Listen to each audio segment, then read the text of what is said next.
إن الحمد لله نحمده ونستعينه ونستغفره ونعوذ بالله من شرور أنفسنا ومن سيئات أعمالنا من يهد الله فلا مضل له ومن يضلله فلا هادي له ونشهد أن لا إله إلا الله ونشهد أن محمدا عبده ورسوله عما بعد فأعوذ بالله من الشيطان الرجيم بسم الله الرحمن الرحيم وما كان لمؤمن ولا مؤمنة إذا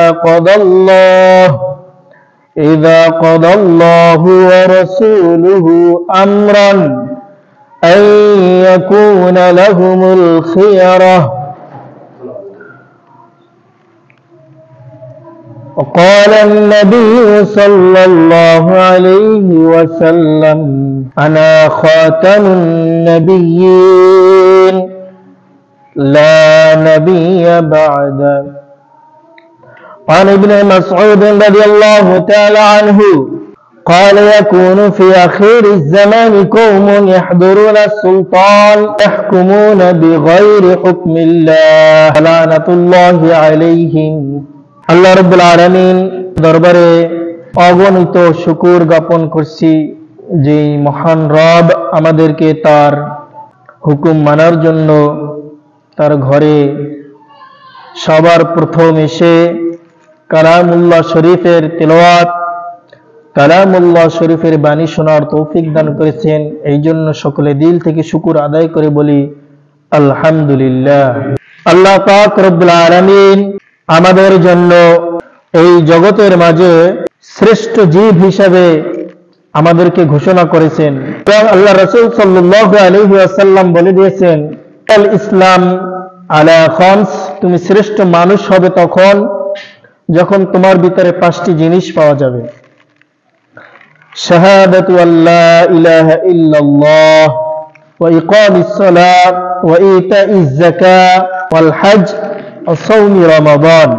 পাঁচটি বিষয় যদি আমার ভিতরে পাওয়া যায় তবে আমি শ্রেষ্ঠ মানব শ্রেষ্ঠ মানুষ হতে পারবো। এই পাঁচটি বিষয়ের ভিতরে সর্বপ্রথম যে বিষয়টি সেটা হলো ঈমান, শাহাদাতু আল্লা ইলাহা ইল্লাল্লাহ। বুখারী ও মুসলিমের riwayat-এর ভিতরে হাদিসটি এসেছে। সর্বপ্রথম যে বিষয়টা আমাকে স্বীকার করতে হবে সেটা হলো লা ইলাহা ইল্লাল্লাহ, আল্লাহ রাব্বুল আলামিন ছাড়া আর কোনো মাবুদ নেই। আমি ধারাবাহিকভাবে আপনাদের সম্মুখে আলোচনা করতেছি আমাদের সৃষ্টির যখন শুরুটা হয়েছিল আল্লাহ রাব্বুল আলামিন তখন বলছিলেন যে আমি আমার প্রতিনিধি খলিফা বানাবো। এই পরিপ্রেক্ষিতে সূরাতুল হুজরাতের আলোচনা করতেছিলাম ইয়া আইয়ুহাল্লাযীনা আমানু লা তুকদ্দিমু বাইনা ইয়াদাইল্লাহি ওয়া রাসূলিহি ওয়াত্তাকুল্লাহ ইন্নাল্লাহা সামিউন আলিম। সূরাতুল হুজরাত থেকে আপনাদের সম্মুখে দলিল প্রমাণ পেশ করেছি এবং আমাদের যে সৃষ্টির শুরু সেটা নিয়েও আমি আলোচনা করেছি। আমাদের কি উদ্দেশ্যে তৈরি করছেন এবং আল্লাহ রাসূল সাল্লাল্লাহু আলাইহি ওয়াসাল্লাম আমাদেরকে বলে দিয়েছেন সর্বপ্রথম আমাকে কোন কাজটি করতে হবে। আমি অন্য কোনো বিষয় আলোচনা না করে শুধু একটি বিষয়কে আপনাদেরকে বোঝানোর জন্য একটি বিষয়ের উপরই বারবার আলোচনা করতেছি। কারণ হলো এই বিষয়টি হলো আসল, এই বিষয়টি হলো মূল। এই বিষয়টি যদি আমরা না বুঝতে পারি, এটা যদি আমরা না ধরতে পারি তাহলে আমাদের অবস্থা হবে এরকমের যে ঈমান সেটাই হলো আসল, সেটাই হলো মূল বিষয়। শাহাদাতু আল্লা ইলাহা ইল্লাল্লাহ, এটা আমরা একটা কালিমা জানি, শব্দ জানি, বাক্য জানি। লা ইলাহা ইল্লাল্লাহ এটার অর্থ আমরা জানি না। এটা একটি আমাদের মুখস্থ শব্দ, এটা পড়লেই আমরা মনে করি মুসলমান হয়ে যাই, এবং এটি যে মূল আসল, এই জন্য আমি এটার আলোচনা করতেছি, এই জন্য বেশি বেশি এবং বারবার অন্য বিষয়গুলোকে বাদ রেখে। আপনি যদি এক না দিয়ে যত শূন্য দেন, নামাজ এটা হলো শূন্য, রোজা এটাও হলো শূন্য, যাকাত এটাও হলো শূন্য, এমনিভাবে যত আচার আচরণ লেনদেন সব বিষয় হলো শূন্য। এক নাম্বার বিষয় হলো ঈমান। এক দেওয়ার পর আপনি যদি নামাজ লাগান তাহলে আপনার ফলাফল হবে 10, এর সাথে যদি আবার রোজা লাগান তাহলে হবে 100। এরকম আপনি যত আমল বাড়াবেন তত আপনার পাওয়ার বাড়তে থাকবে। এখন আপনার যদি এক না থাকে, তারপর আপনি যদি শূন্য প্রচুর পরিমাণে দেন, আপনার এটার কোনো কাজে আসবে? একটা গাড়ি কোটি কোটি টাকা দিয়ে তৈরি করা হয়েছে, লক্ষ লক্ষ টাকা গাড়ির পিছনে খরচ করা হলো, গাড়ির একটি চাকার ভিতরে শুধু একটি ছোট সুই দিয়ে ছিদ্র করে দিলেন, চাকা পাঞ্চার করে দিলেন, বলুন এই গাড়িটা কি চলবে? লক্ষ লক্ষ কোটি কোটি টাকা ঠিক আছে, দামি জিনিস সব ঠিক আছে, কিন্তু আপনার এই লক্ষ কোটি টাকা এই পাম্প, এই সামান্য একটা সুইয়ের ছিদ্রের কারণে নষ্ট হয়ে গিয়েছে। এই জন্য আমি অন্য আলোচনাগুলো না করে এই ঈমানী আলোচনা, তাওহীদের আলোচনা, কুফর ও শিরকের আলোচনাগুলোকে বেশি করতেছি। আল্লাহর রাসূল সাল্লাল্লাহু আলাইহি ওয়াসাল্লাম মক্কার ভিতরে এসে 10 বছর পর্যন্ত এই তাওহীদ, কুফর, শিরক এই আলোচনাগুলোই করছেন। 10টি বছর পর্যন্ত অন্য কোনো শূন্য লাগান নাই, শুধু এক নিয়ে আলোচনা করছেন। আমরা প্রাচীন জাহিলিয়াত সম্পর্কে জানি, কিন্তু নব্য জাহিলিয়াত, আধুনিক জাহিলিয়াত সম্পর্কে জানি না। আবু জাহেলের, আবু লাহাবের, মক্কার মুশরিকদের তাদের কর্মকাণ্ডগুলো আমরা জানি এবং সেগুলোকে আমরা ঘৃণা করি, কিন্তু বর্তমানে যে কিছু আধুনিক জাহিলিয়াত, আধুনিক পূজা, আধুনিক উপাসনা যে আছে সেগুলোর বিষয়ে আমরা জানি না, যার কারণে সেইগুলা বিষয়ে আমরা পরিহারও করতে পারি না। এই দোষটি আপনাদের নয়, যারা আমাদের ভিতরে উলামায়ে কিরাম আছেন তারা বিষয়গুলো তাদের আপনাদের সম্মুখে স্পষ্ট না করার কারণে এই অজ্ঞতা এবং জাহিলিয়াতের ভিতরে আমরা পরিপূর্ণভাবে নির্লিপ্ত, আমরা এটার ভিতরে মজে আছি। তো আমাদের সমাজের উলামায়ে কিরাম যারা আছেন তারা এই বিষয়টাকে, এই তাওহীদের আলোচনাগুলোকে, প্রাচীন যে জাহিলিয়াত সেগুলাকে আলোচনা করেন, নব্য আধুনিক যে জাহিলিয়াত, আধুনিক যে শিরক, বর্তমানের যে শিরক, বর্তমানের যে কুফর, এইগুলাকে আলোচনা করেন না দুইটা কারণে।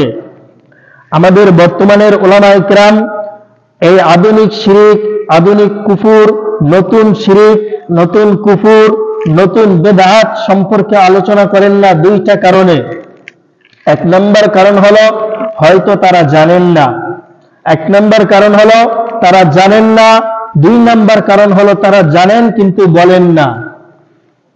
বুঝতেই পারতেছেন, জানেন কিন্তু বলেন না। কেন বলেন না?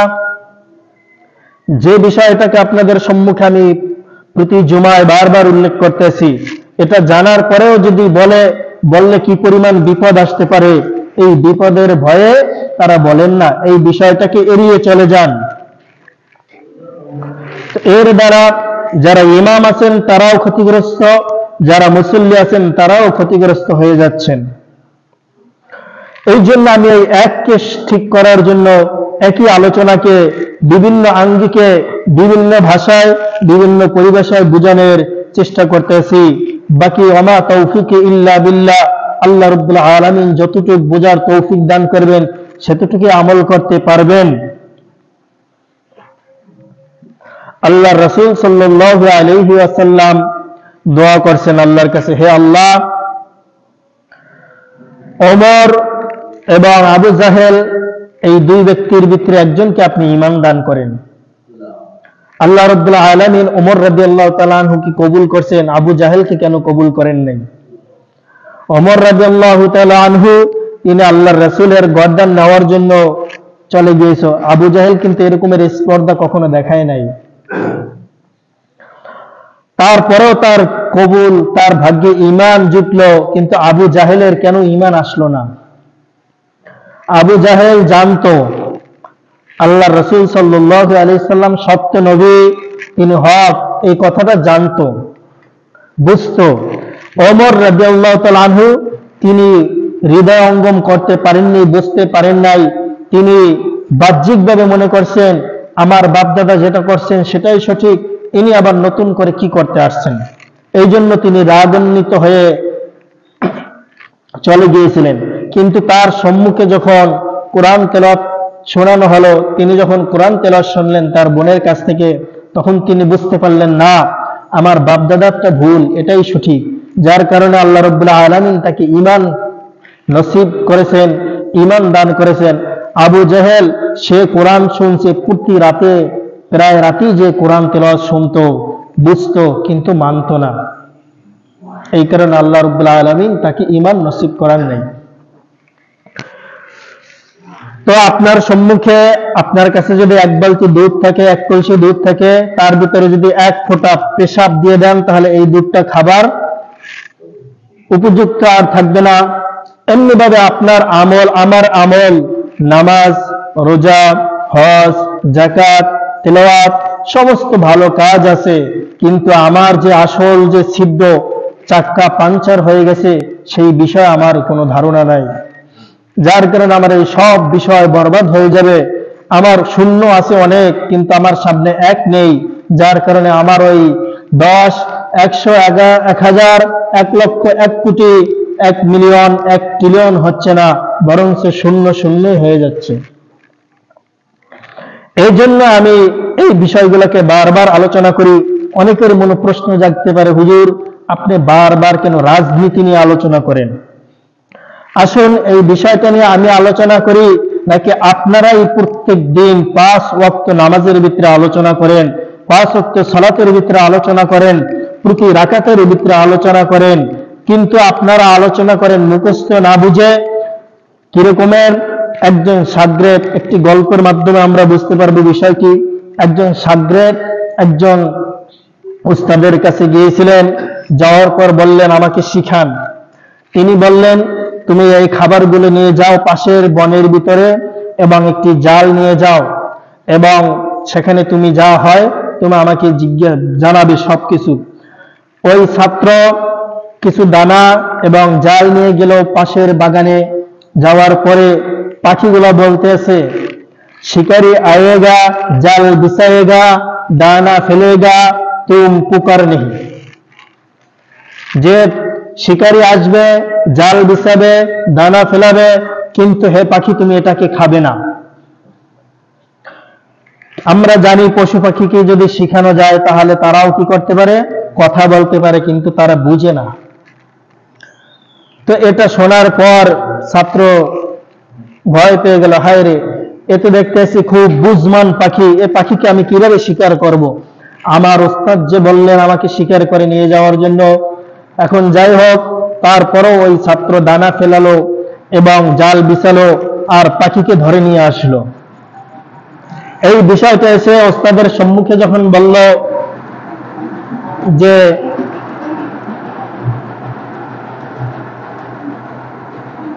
এরকম এরকম হলো, আমি যখন গেলাম তখন পাখি এই কথাগুলো বলল, কিন্তু তারপরে কিছুক্ষণ পরে এসে সে আবার আমার খাবারগুলো খেলো এবং আমার শিকারে আবদ্ধ হলো।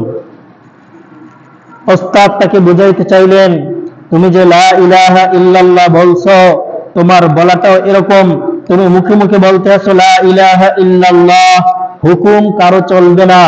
লা ইলাহা ইল্লাল্লাহ, একমাত্র আদেশ চলবে আল্লাহর। লা ইলাহা ইল্লাল্লাহ, এই রাজত্ব আল্লাহর। লা ইলাহা ইল্লাল্লাহ, এই জমিন আল্লাহর। লা ইলাহা ইল্লাল্লাহ, রিজিক দাতা আল্লাহর। লা ইলাহা ইল্লাল্লাহ, শাস্তিদাতা হলো একমাত্র আল্লাহ। লা ইলাহা ইল্লাল্লাহ, মুক্তিদাতা হলো একমাত্র আল্লাহ। লা ইলাহা ইল্লাল্লাহ, আমার জীবন ও মরণের মালিক হলো একমাত্র আল্লাহ। লা ইলাহা ইল্লাল্লাহ, আমার সালাত হলো আল্লাহর জন্য। লা ইলাহা ইল্লাল্লাহ, আমার যাকাত হলো আল্লাহর জন্য। লা ইলাহা ইল্লাল্লাহ, আমার বিচার কার্য হলো আল্লাহর জন্য। লা ইলাহা ইল্লাল্লাহ, আইন প্রয়োগ হবে একমাত্র আল্লাহর জন্য, লা ইলাহা ইল্লাল্লাহ, আমার জীবন ব্যবস্থা হবে একমাত্র আল্লাহর জন্য।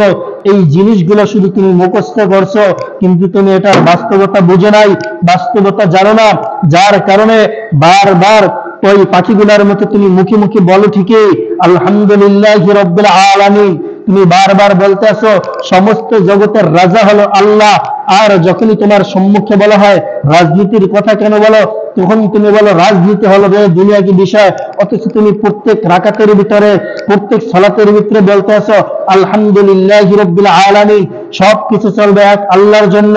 এই রাজ আলামিন হলো জগৎ, আর রব মানে হলো রাজা, সমস্ত জগতের রাজা হলেন আল্লাহ, আর যারা সবাই আছে তারা হলো গোলাম। কিন্তু তোমার সম্মুখে যখন এই আলোচনাগুলো করা হয়, তুমি তখন মনে করো এটা দ্বীন এবং ইসলামের বাহিরের জিনিস। যখন তোমাকে বলা হয় রাজনীতি হলো আল্লাহর, তখন তুমি মনে করো যে এইগুলো আবার হুজুর কি বলতে আছে। যখন তুমি বলো বিধান চলবে আল্লাহর কোরআন দিয়ে, তখন তুমি বলো না না, এটা সম্ভব না। তোমার অবস্থা হলো এই পাখির মতো, তুমি তো মুখে মুখে বলতে আছো লা ইলাহা ইল্লাল্লাহ, যখনই তোমার সম্মুখে শিকার আসে আর তোমাকে যখন দানা ফেলায়, তখন তুমি শিকার আবদ্ধ হয়ে যাও। মুখস্থ কিছু বলি তুমি প্রত্যেক বেলায় বেলা আওড়াইতে আসো, মুখস্থ কিছু বলি তুমি বলতে আসো, কিন্তু তোমার খবর নাই, এটার সম্পর্কে তোমার বিবেচনা নাই, এটার তুমি হাকিকত জানো না, এটার তুমি মাহিয়াত জানো না, এটার যে আসল কি উদ্দেশ্য, আসল যে কি মাকসাদ, সেটা তুমি ভুলে গিয়েছো। যার কারণে বারবার শয়তানের কাছে পরাজিত হচ্ছ, বারবার খ্রিস্টানদের কাছে অপদস্থ হচ্ছ, বারবার খ্রিস্টানদের কাছে আমরা লাঞ্ছিত হচ্ছি, বারবার ইহুদিদের কাছে আমরা বঞ্চিত হচ্ছি, বারবার ইহুদিরা খ্রিস্টানরা শয়তানের পূজারীরা আমাদেরকে বারবার আমাদেরকে পদদলিত করতেছে।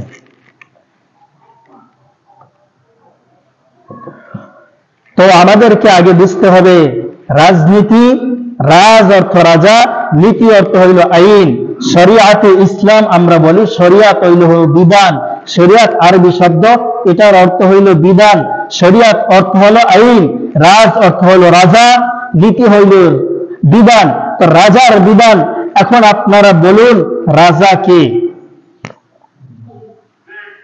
তাবারাকাল্লাযী বিয়াদিহিল মুলক, এই রাজত্বের মালিক কে?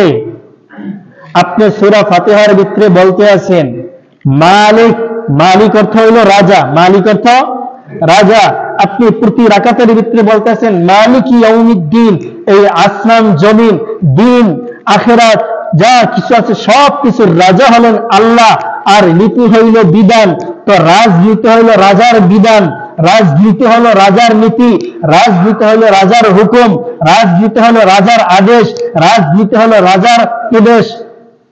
তো এখন বলুন, আপনি তো প্রত্যেক সালাতের ভিতরে প্রত্যেক রাকাতেই বলতে আছেন সমস্ত বিধান সমস্ত কিছু রাজত্ব আল্লাহর, আর যখন আপনার সম্মুখে বলা হয় এই বিষয়গুলো কি খুলে খুলে যে রাজা মানতে হবে আপনাকে আল্লাহকে, তাহলে এই যে দুনিয়ার ভিতরে আমরা যাদেরকে দেখি তারা হইল রাজা নয়, তারা হলো খলিফা, তারা হলো রাজা নয়, তারা হলো খলিফা।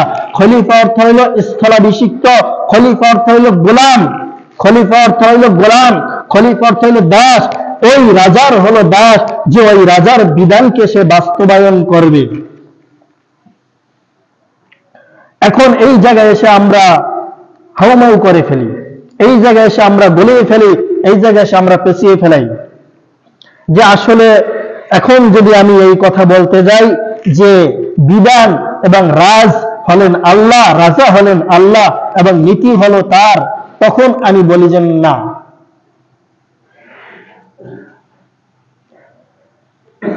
এই জন্য আমাদের বিষয়টা হলো এই পাখির মতো মুখস্থ বলি, আর আমাদের বাস্তব যখন এসে তখন আমরা বারবার ধোঁকায় পড়ে যাই।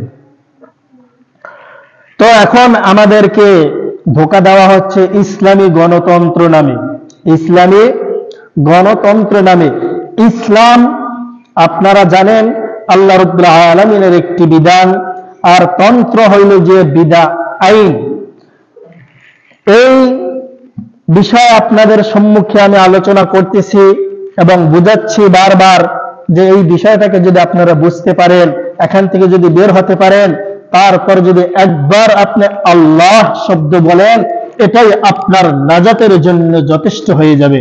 আখলিস দীনাকা, আপনার ইয়াকিনটাকে যদি আপনি খারিজ করতে পারেন, তাকফিকাল আমালুল কলিল, অল্প এই সামান্য আমল আপনার জন্য জান্নাতের উসিলা হয়ে যাবে।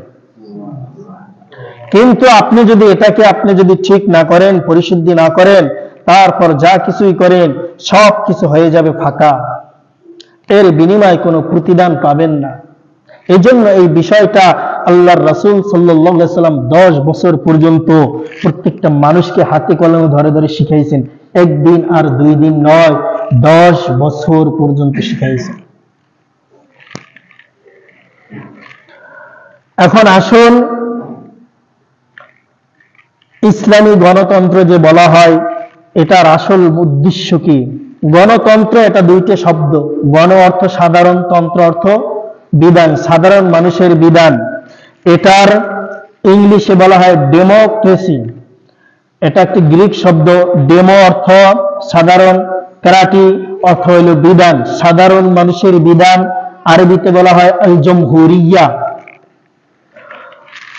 বর্তমানে এই ডেমোক্রেসি, গণতন্ত্র, এটার যে মূলনীতি সেটা আব্রাহাম লিঙ্কনের যেটা বলছেন সেটাই বেশি ফলো করা হয়, যে government of the people, for the people, by the people, যে জনগণের সরকার, জনগণের জন্য, জনগণের আইনে। এখান থেকে দুইটা মূলনীতি বের হয়।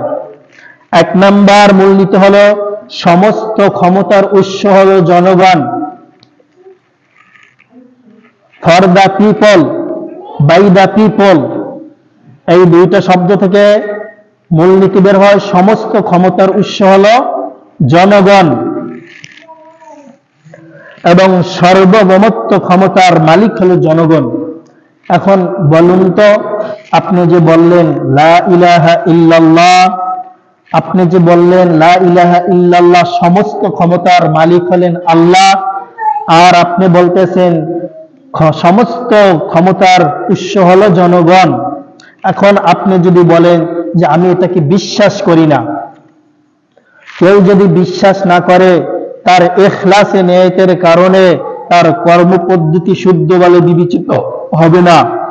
যারা মুশরিক আছে, তারা মূর্তির যে পূজাগুলা করে, এই মূর্তিকে তারা তাদের রব মানে না। তারা এটা আল্লাহ রাব্বুল আলামিনও জানেন। আল্লাহ রাব্বুল আলামিন কোরআনের ভিতরেও বলে দিয়েছেন, ওমা না'বুদুহুম, আমরা এইগুলার উপাসনা করি না, ইল্লা লিয়ুকররিবুনা ইলাল্লাহি যুলফা, আমরা তো শুধু এর মাধ্যম ধরতেছি। এক ঈশ্বরে বিশ্বাসী সমস্ত মুশরিকরা, তাদের ইখলাস ঠিক আছে না? কিন্তু তাদের কর্মপদ্ধতি কি শুদ্ধ বলেন? তাদের কর্মপদ্ধতি ভুল, কিন্তু তাদের নিয়ত ঠিক আছে। তাদের ইখলাস ঠিক হওয়ার কারণে তাদের কর্মপদ্ধতিগুলো যে ঠিক হবে, এটা 100তে 100 সত্য নয়।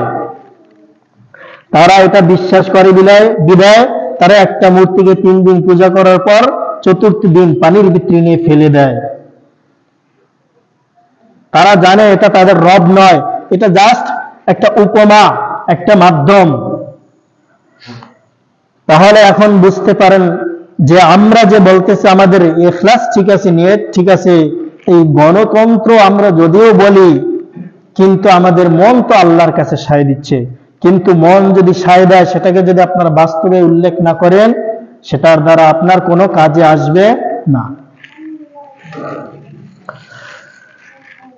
আল্লাহ রাব্বুল আলামিন বলছেন, ওয়াইন তুতি, তুমি যদি অধিকাংশ মানুষের অনুগত্য করো, অনুসরণ করো, ওয়াইন তুতি আকসারা মান ফিল আরদি ইউদিল্লিকা আন সাবিলিল্লাহ, তাহলে তোমাকে আল্লাহর পথ থেকে গোমরা করে দিবেন।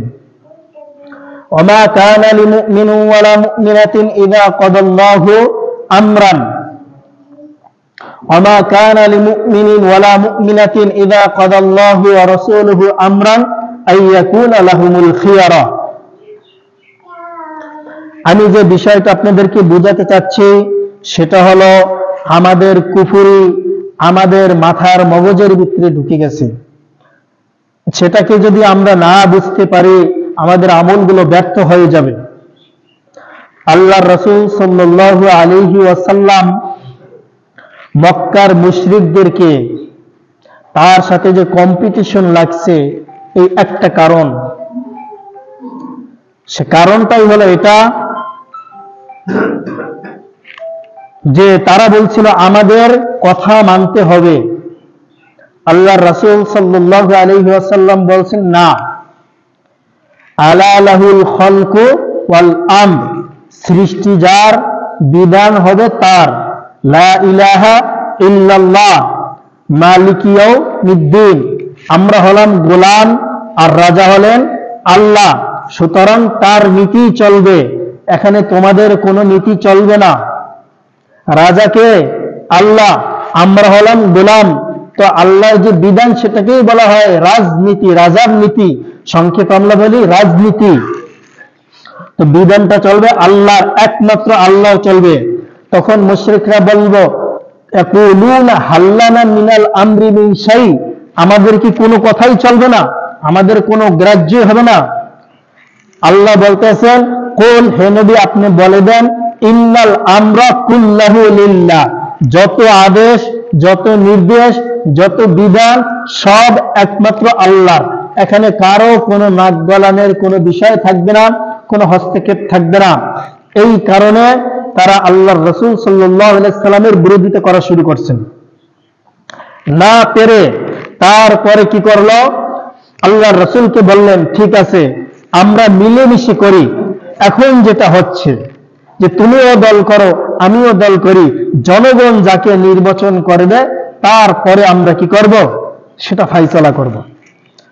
আল্লাহর রাসূল বলছেন, লাকুম দীনুকুম ওয়ালিয়া দীন, চলবে না, এভাবে চলবে না। লাকুম দীনুকুম ওয়ালিয়া দীন, তোমরা যেটা বলছো সেভাবে চলবে না, আল্লাহ যেটা বলছেন সেটাই চলবে।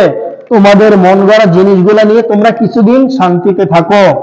আল্লাহর কর্তৃত্ব, আল্লাহর বিধান আমি গোলাম হয়ে যতদিন পর্যন্ত আল্লাহর এই নীতিকে, আল্লাহ হলেন রাজা, আল্লাহ হলেন রাজা বিরাজ, আল্লাহর এই নীতিকে, ওই রাজার ওই নীতিকে, ওই রাজনীতিকে যতদিন পর্যন্ত আমি প্রতিষ্ঠা না করতে পারবো জমিনের বুকে, ততদিন পর্যন্ত আমি যতই মার খাই না কেন, আমার ক্ষুধার কষ্ট যতই হোক না কেন, বেলাল রাদিয়াল্লাহু তাআলা আনহুকে যতই আগুনের আঙ্গারে জ্বালানো হোক না কেন, হাজারো কষ্ট তুমি দাও না কেন, এতে আমার কিছু আসে যায় না। লাকুম দীনুকুম, তোমাদেরটা নিয়ে তোমরা থাকো, ওয়ালিয়া দীন, আমি যতদিন এককভাবে আমি রাজার নীতিকে, আল্লাহর নীতিকে, ওই রাজনীতিকে জমিনের বুকে প্রতিষ্ঠা না করতে পারবো, লা ইলাহা ইল্লাল্লাহকে যতদিন পর্যন্ত আমি কায়েম না করতে পারবো, ততদিন পর্যন্ত আমি তোমাদের সাথে মিলেমিশে থাকবো না। হক আর কুফর এটা আলাদা হয়ে গেছে। যা আল হক, হক এসেছে, জাহাকাল বাতিল, বাতিল দূর হয়ে গেছে। ইন্নাল বাতিলা কানা যাহুকা, বাতিল অবশ্যই অবশ্যই পদদলিত হবে। লা তালবিসুল হাক্কা বিল বাতিল, হককে বাতিলের সাথে মিশ্রণ করো না, একসাথে পরস্পর হয়ে কখনো কাজ করা যাবে না। একসাথে জান্নাতি আর জাহান্নামী থাকবে না, মুশরিক আর কুফর একসাথে থাকবে না। তুমি আল্লাহ রাব্বুল আলামিনকে বলছো লা ইলাহা ইল্লাল্লাহ, সমস্ত বিধানদাতা আল্লাহ, সমস্ত রীতি, সমস্ত নীতি চলবে ওই আল্লাহ রাজার, সমস্ত গোলাম আমরা হলাম সবার গোলাম।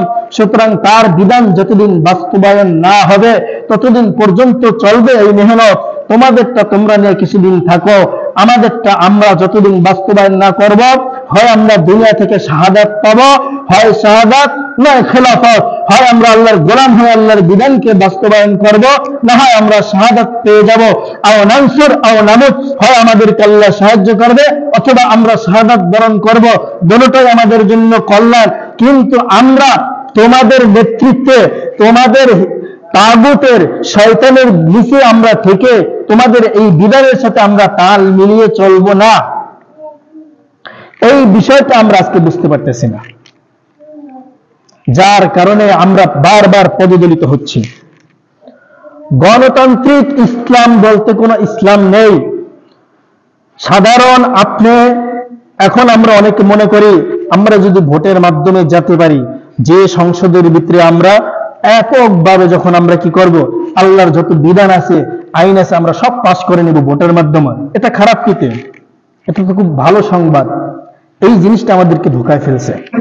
এই জিনিসটা আপনারা মনে করেন, যদি আপনি সংসদে চলেই যান, আপনারা ইসলামী একটা দল সংসদে চলে গেলেন, সংসদে যাওয়ার আগে আপনি যে ফর্মটা ফিল আপ করছেন, ওখানে আছে আপনি জনগণের প্রতিনিধিত্ব সরকার, government for the people, by the people, of the people, যে জনগণের কর্তৃত্ব মেনে, জনগণের হুকুমত মেনে আপনি মনে মনে বলতেছেন যে না আমি এটা মানি না, ওই যে হিন্দুদের মতো আমি এটাকে রব মানি না, মূর্তি পূজাটা আমি করি না, এটা আপনার মনে আছে, কিন্তু আপনার কর্মপদ্ধতি ভুল। আপনি চলেই গেলেন, আপনার জন্য এটা জানা উচিত, জরুরি। ওখানে যদি আপনি সংসদে যান, ওখানে দুইটা বিষয় আছে, একটা হচ্ছে মূল ধারা আর একটা হচ্ছে উপধারা। মূল ধারা হলো বাংলাদেশের গণতন্ত্রের 4টা মূল বিষয়, এটাকে আপনি চেঞ্জ করতে পারবেন না। একটা হলো গণতন্ত্র, একটা হলো সমাজতন্ত্র, একটা হলো ধর্ম নিরপেক্ষতা। এরকম আর 4টা বিষয় আছে, এই 4টাকে আপনাকে পরিবর্তন করতে দিবে না, সাথে সাথে আপনাকে ক্রসফায়ার করে মেরে ফেলবে। মিশরের ভিতরে এইভাবে চলে গিয়েছিল মুর্শিদ, তাকে রাখা হয়নি, তাকে সাথে সাথে জেলখানার ভিতরে ঢুকে ফাঁসি দেওয়া হয়েছে। আপনি চলে গেলেন, যাওয়ার পরে আপনি কি করলেন, এই 4টাকে পরিবর্তন করতে পারলেন না। দ্বিতীয় অপশন উপধারাগুলো, সুদ, ঘুষ, জেনা, ব্যভিচার, গান বাজনা, এইগুলোকে আপনি নিয়ে কি করলেন, বিল উত্থাপন করলেন। বিল যে আজকে থেকে সুদ হারাম হওয়া দরকার, কে কে এখন বলবে হা ভোট দাও না ভোট দাও। আল্লাহ এই হা ভোট এবং না ভোট যদি 151 জন হয়ে যায়, তাহলে আপনার এটা পাস হয়ে যাবে। এই যে আপনি যে আল্লাহ রাব্বুল আলামিনের এই বিধানটাকে বলেন তো, সুদ হারাম এটা কে করছেন? আল্লাহ করছেন। আল্লাহ কি বলছেন সূরাতুল আহজাবের, ওয়ামা কানা লিমুমিনিন ওয়ালা মুমিনাতিন ইযা কাদাল্লাহু ওয়া রাসূলুহু, আল্লাহ এবং আল্লাহর রাসূল যখন কোনো আইন করবেন, সেটার বিষয় আইয়াকুনা লাহুমুল খিয়ারা মিন আমরিহিম, তাদের নিজেদের থেকে অভিব্যক্ত প্রকাশ করার কোনো শক্তি নাই, কোনো হুকুম নেই, তাদের কোনো সাহস নেই। আল্লাহ বলতেছেন তোমার কোনো এটা বিন্দু পরিমাণও টু শব্দ করতে পারবে না। আপনি আল্লাহর এই হুকুমটাকে নিয়ে কি করতেছেন, কেউ বলতেছে হ্যাঁ এটা পাস হোক, কেউ বলতেছে না পাস হোক না। তো 151 জন হলো, পাস হয়ে গেল। এই বিধানটা কতদিন থাকবে? 5 বছর। 5 বছর পরে আপনি আবার কি করলো, সেকুলার, ওরা জয় হয়ে গেল, তখন আপনার এই বিধানটাকে কি করবে, আবার ফেলে দিবে। তো আপনি আল্লাহর বিধানটাকে নিয়ে কি করলেন, ফুটবল বানালেন। আপনি একবার লাথি মারলেন, ওই কোর্টে চলে গেল, ওরা আবার লাথি মেরে এই কোর্টে ফেলাই দিল। আপনি যে আল্লাহর বিধানকে নিয়ে এরকমের করতেছেন, সাথে সাথে তো আপনি কুফর হয়ে গেছেন, কুফরে লিপ্ত হয়ে গেছেন। সর্বপ্রথম আপনি এই গণতন্ত্রে যখন সাইন করলেন, সাথে সাথে আপনি কুফরের ভিতরে লিপ্ত হয়ে গেছেন। 2 নম্বর হলো, আপনি যখন আইন পাস করবেন আল্লাহর বিধানকে নিয়ে, আল্লাহ এটা তো বিধান দিয়েই রাখছেন, এটা আপনি আইন পাস করার কে? আল্লাহ সুদকে হারাম করে দিয়েছে, জিনাকে হারাম করে দিয়েছে, মদকে হারাম করে দিয়েছেন। ইন্নামা হুররিমা আলাইকুমুল মাইতাতু ওয়াদ দামু ওয়া লাহমুল খিনজির ওয়া উহিল্লা লিগাইরিল্লাহি বিহি ওয়াল মুনখানিকাতু ওয়াল মাওকুদাতু ওয়াল মুতারাদ্দিয়াতু ওয়ান নাতিহাতু ওয়া মা আকালাস সাবউ ইল্লা মা যাক্কাইতুম। আল্লাহ তো এগুলো সব হারাম করে দিয়েছেন অকট্টভাবে। এখানে আপনি বিল পাস করার কে? আপনাকে এখতিয়ার কে দিল? আপনাকে তো এই পাওয়ারই দেওয়া হয় নাই, এই এখতিয়ারই দেওয়া হয় নাই। আপনি সাথে সাথে কুফর হয়ে গেলেন। এখন আপনি যত বড় বড়ই সালাত আদায় করুন, যত নামাজ পড়েন, যত তাকওয়া অবলম্বন করেন, যত কিছুই করেন, সব 0 0 0 0।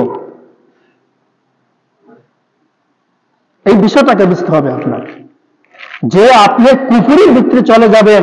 এটা আল্লাহ রাসূল সাল্লাল্লাহু আলাইহি সাল্লামকে এসে মক্কার আবু জাহেল, আবু লাহাব বলছিল যে আপনি আসুন, আপনারটাও কিছু চলুক, আমারটাও কিছু চলুক। আল্লাহ বলে দিয়েছেন, আল্লাহ রাসূল কিছুটা নমনীয় হয়েছিল।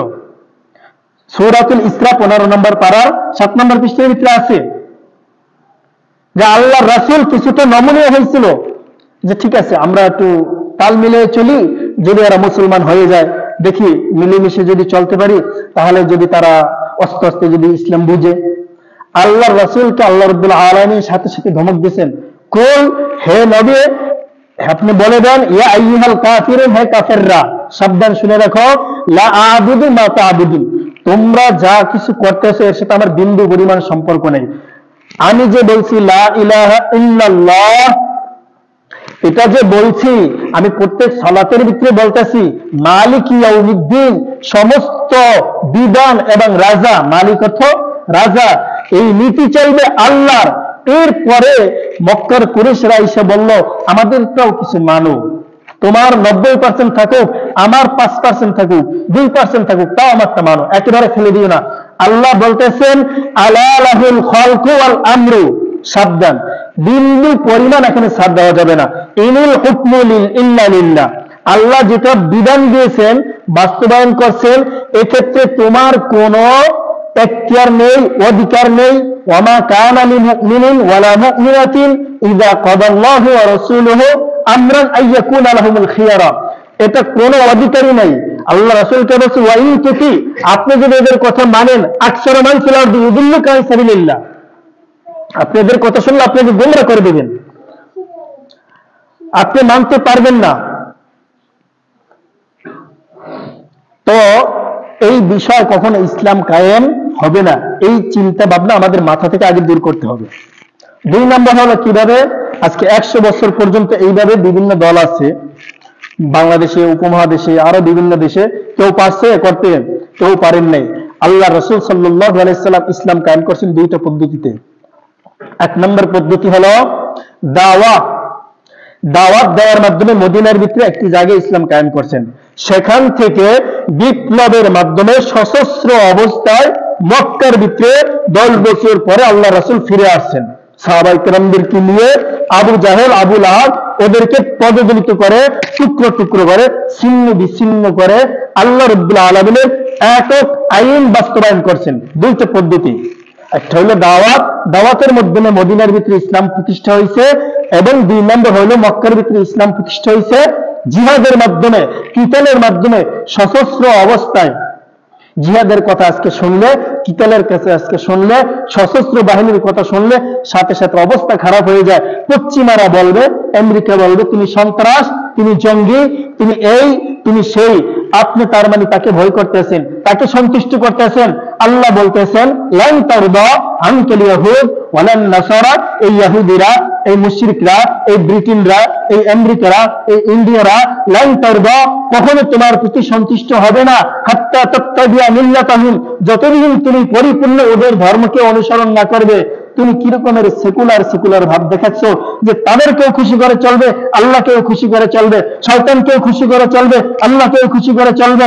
তুমি বলতেছো লা ইলাহা ইল্লাল্লাহ, একমাত্র বিধান চলবে আল্লাহ, লা ইলাহা ইল্লাল্লাহ একমাত্র হুকুম চলবে আল্লাহ, লা ইলাহা ইল্লাল্লাহ একমাত্র আদেশ নিষেধ এবং রাজনীতি চলবে একমাত্র আল্লাহ। আর দুনিয়াতে যা কিছু আছে এরা কখনো রাজা নয়, এরা সব গোলাম, এদের কোনো বিধানের পরোয়া করা হবে না, এদের কোনো কথার ধৈর্য ধরা হবে না। তুমি তো মুখে মুখে বলতেছো ওই পাখির মতো যে শিকারে আয়েগা জাল বিছেগা তোমার পুকার লেগা, যে শিকারে আসবে দানা বিছেরে জাল বিছিয়ে তোমাকে ধরে নিয়ে যাবে, কিন্তু তুমি ওটাকে খাচ্ছ, আবার সেই শিকারীর জালে ধরা পড়ে যাচ্ছ।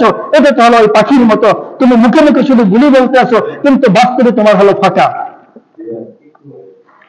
এই জন্য সর্বপ্রথম ঈমানকে ঠিক করতে হবে, তাওহীদকে ঠিক করতে হবে। নব্য জাহিলিয়াত, আধুনিক জাহিলিয়াত, আধুনিক যে শিরিক, এগুলো আপনাকে বুঝতে হবে। সব সময় আপনারা বুঝবেন, সব সময় আপনারা এটা জানবেন, দুনিয়ার ভিতরে রাজা একজন, রাজাকে আল্লাহ, মালিক ইয়াউমিদ্দিন। আপনারা যেটা প্রত্যেক সালাতের ভিতরে বলে থাকেন আলহামদুলিল্লাহি রাব্বিল আলামিন, সমস্ত প্রশংসা ওই রাজার জন্য, মালিক ইয়াউমিদ্দিন, এবং সব বিধান হুকুম যা কিছু আছে সব ওই রাজার জন্য। ওই আল্লাহ রাব্বুল আলামিনের যে বিধান নীতি, সেটাকেই বলা হয় রাজনীতি। আর দুনিয়াতে যারা আছে এগুলো সব হলো গোলাম, এগুলো সব হলো গোলাম, এগুলো সব হলো দাস। এদের কোনো বিধান, এদের কোনো নীতি, এদের কোনো কথা আল্লাহ রাব্বুল আলামিনের কথার সাথে যদি টক্কর লাগে, সাথে সাথে এদেরকে পায়ের নিচে পদদলিত করার জন্য বিন্দু পরিমাণ বিচলিত হওয়া যাবে না। যদি আপনি বিচলিত হন, তাহলে আপনি লা ইলাহা ইল্লাল্লাহ যে বলছেন এটার সাথে আপনি খারেজ হয়ে যাবেন। এটাকে আমার কথা। এই আয়াতের ভিতরে ফালা রাব্বিকা লা ইউমিনুনা হাত্তা ইউহাক্কিমুকা ফীমা শাজারা বাইনাহুম, যে তারা ঈমানদার হতেই পারবে না যতক্ষণ পর্যন্ত আল্লাহ রাব্বুল আলামিনকে সব বিষয় হাকিম না মানবে। এই আয়াতের ভিতরে ইমাম জাসসান রাহিমাহুল্লাহ বলছেন যে 3টা কথা বলছেন, যে মান রাদ্দা মিন আওয়ামিরিল্লাহ, যে আল্লাহর এই বিধানকে যদি কেউ কি করে, প্রতিহত করে, মিন জিহাতিল সাক্কি, তাই সে সন্দেহ হোক, আও মিন জিহাতিল ইমতিনা, অথবা সে না বুঝে হোক, আও মিন জিহাতিল এই কুফরি, অথবা সে অস্বীকার করে হোক, ফাহুয়া খারিজুম মিনাল ইসলাম, তাহলে সে সাথে সাথে ইসলাম থেকে খারিজ হয়ে যাবে।